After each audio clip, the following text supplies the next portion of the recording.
হয়েছিল 71 সালে, তখন তারা খুব অল্প বয়সী ছিল। সেই সময় তাদেরকে তুলে নিয়ে ডাক্তার,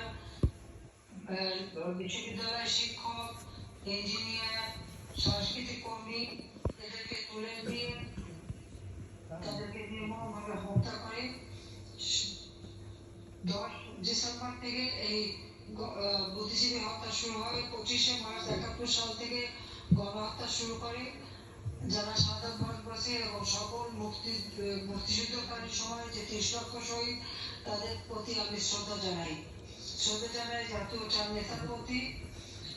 সেই সাথে সাথে জাতির পিতা বঙ্গবন্ধু শেখ মুজিবুর রহমানের নেতৃত্বে আমরা স্বাধীনতা অর্জন করেছি। আজকে আমরা একটা আত্মপরিচয়ের সুযোগ পেয়েছি, একটি রাষ্ট্র পেয়েছি।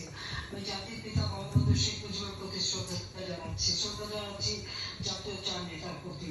মুক্তিযোদ্ধাদের জানাই আমার সশ্রদ্ধ সালাম। অত্যন্ত বেদনার সঙ্গে আমি স্মরণ করি 15 আগস্ট